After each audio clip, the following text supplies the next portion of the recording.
bullets. "What happened?" he demanded. Reeves began talking over Mariah, but Holloway held up a hand. "One at a time." Mariah spoke calmly, outlining the stop, the lack of probable cause, the physical contact initiated by Reeves. She did not mention her past. She did not need to. Holloway requested identification again and ran her name through the system. The response took longer than expected. When it came, his posture changed almost imperceptibly. "Ma'am," he said, voice losing its edge, "would you mind stepping aside with me?" Reeves looked confused. Clark shifted uncomfortably. Holloway lowered his voice. "Is it true you served?" "Yes." "Special operations?" A pause. "Yes." He swallowed. "There's a flag on your file. High-level clearance. Commendation sealed." Mariah held his gaze, none of which is relevant to a traffic stop. "No," he admitted quietly. "But it is relevant to understanding that you are not the threat being suggested." The twist, however, had already begun to unfold in ways none of them anticipated, because the dashboard footage had automatically uploaded to a cloud server the moment the altercation started, a feature Mariah installed after a different incident in Texas years back. Within an hour, clips were circulating online: the aggressive approach, the unnecessary force, the failed taser deployment. Comment sections ignited. News outlets picked it up by sunset. By the next morning, Mariah's past was no longer classified in practice, even if it remained technically sealed. Anonymous sources confirmed that a woman matching her description had led counter-terror operations overseas with unmatched efficiency. The narrative shifted from trucker assaults cops to decorated veterans subjected to illegal stop. Protests formed outside the county precinct. Internal Affairs opened an investigation. Reeves and Clark were placed on administrative leave pending review. But the real twist came 3 days later when federal agents arrived, not to arrest Mariah, but to speak with her privately. They revealed that Reeves and Clark were already under quiet scrutiny for patterns of misconduct tied to a broader network of asset seizures disproportionately targeting minority drivers. The illegal stop had not been random, it had been routine.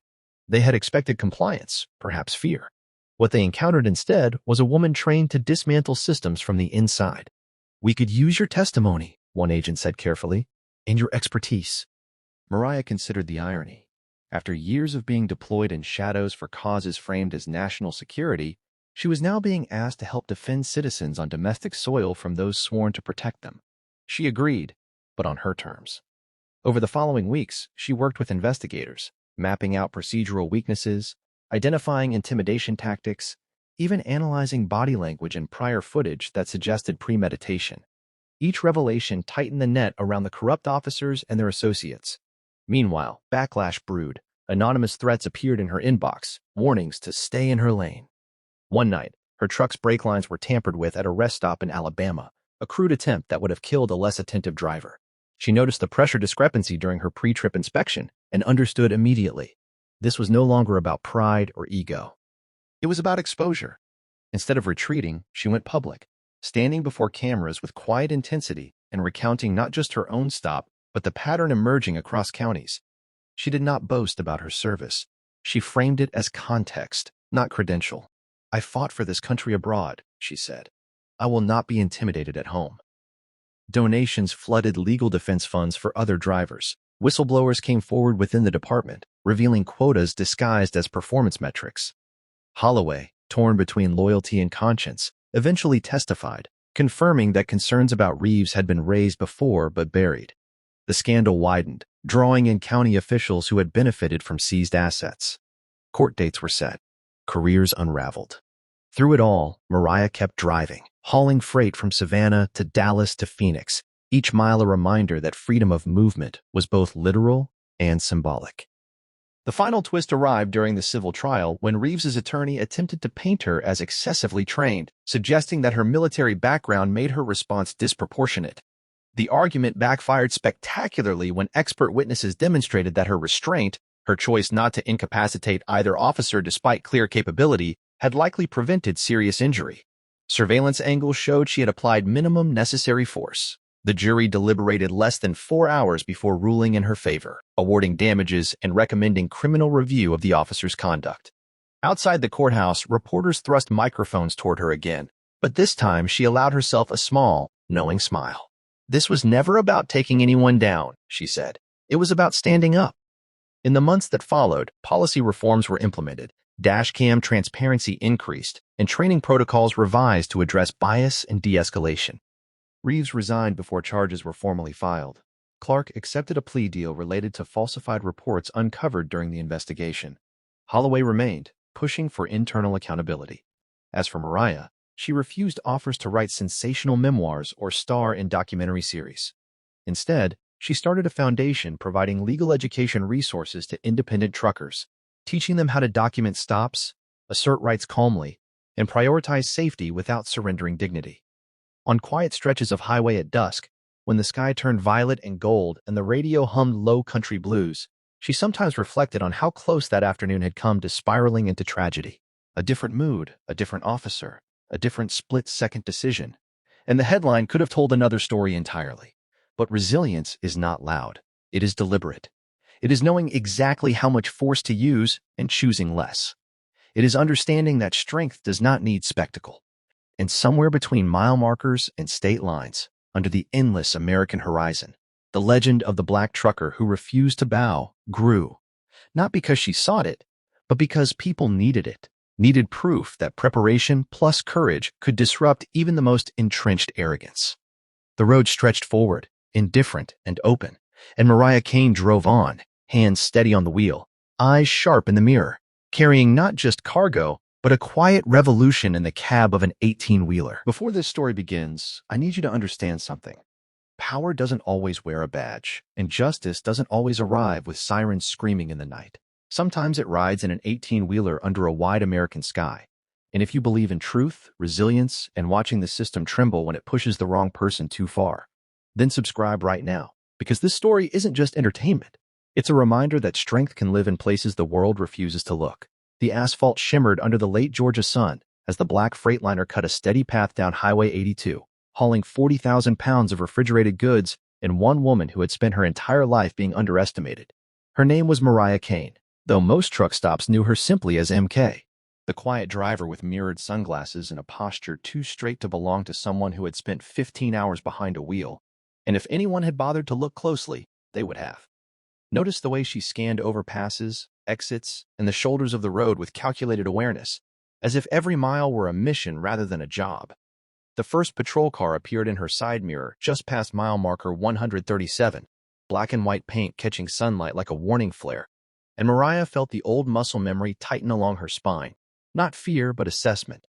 She checked her speed, 2 miles under the limit, checked her mirrors, signaled properly before easing into the right lane. Yet the cruiser followed, then drifted closer, then lit up red and blue without hesitation. The siren whooped once, sharp and authoritative, and traffic shifted around her as she guided the rig onto the shoulder, air brakes hissing in a long exhale like the sigh of a tired giant. She kept both hands on the wheel, rolled down her window, and waited, counting footsteps the way she once counted heartbeats before breaching doors half a world away. Officer Daniel Reeves approached first, sunglasses low on his nose, jaw set in that particular way that suggested he had already decided who she was before she spoke. His partner, Officer Clark, lingered near the rear axle, one hand resting on his holster with unnecessary familiarity. "License and registration," Reeves said, voice clip, eyes sweeping the cab as though expecting contraband to leap into view. Mariah handed over her documents without comment, noting the faint smirk when he read her name and glanced from the paperwork to her face. "Mind telling me why you were swerving back there?" he asked. "I wasn't swerving," she replied evenly. "Dash cam will show steady lane control." The words landed wrong.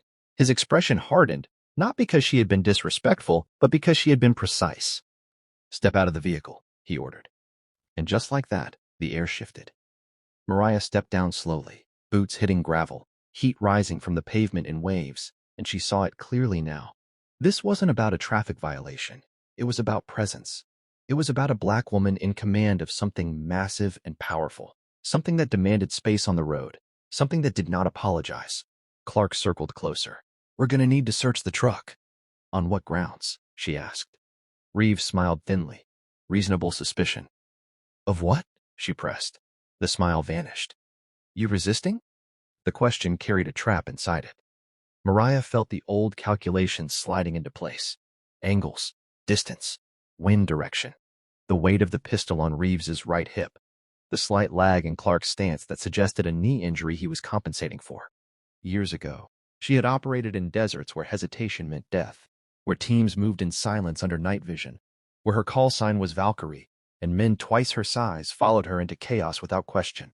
The government had trained her to dismantle hostile forces with surgical precision, then quietly folded her service into classified archives when politics shifted and optics became inconvenient. Delta Force did not advertise its alumni, and it certainly did not prepare them for being treated like suspects on domestic highways. "I'm not resisting," she said carefully, "but I do not consent to a search without probable cause." Reeves stepped closer, invading her space. "You think you know the law?" "I know enough." That did it. In a flash of movement meant to intimidate rather than control, he grabbed her wrist, twisting it behind her back. It was sloppy, too much force, not enough balance. And for a split second, Mariah almost let it happen, almost allowed herself to be folded into handcuffs and paperwork and a viral video that would circulate without context. But when Clark shoved her shoulder and muttered something under his breath about people like you, something older than discipline snapped loose. She pivoted on her left foot, shifting her weight in one clean motion, and Reeves found himself suddenly off balance. She didn't strike him hard, didn't even throw a punch. She redirected, using his momentum to send him stumbling into the gravel. Clark reached for his weapon, but she was already moving, stepping inside his reach, gripping his wrist with controlled pressure that forced the gun halfway out of its holster without firing. "Do not," she said, voice low and lethal. "Escalate this." Cars were slowing now, phones rising behind windshields. Reeves scrambled up, fury replacing embarrassment, and drew his taser. He fired. The probes hit her jacket but failed to penetrate properly. She had lined it with a thin, non-conductive layer out of habit more than paranoia. The crackle fizzled uselessly. For a heartbeat, silence reigned. Then Mariah disarmed him with a twist that left the taser skittering across asphalt, stepped back, and raised both hands. "This is being recorded," she said, nodding toward a dashboard camera mounted in her cab that had captured every second from the moment the lights flashed. Sirens wailed in the distance. Back up. Reeves, breathing hard, looked from her to the growing number of onlookers and realized the narrative was slipping. "She assaulted an officer?" he shouted to no one in particular. Mariah met his gaze steadily. "Check your own footage." The next cruiser arrived with more caution than aggression. Sergeant Holloway stepped out, older, eyes sharper, and took in the scene with the wariness of someone who understood that lawsuits could end careers faster than bullets. "What happened?" he demanded.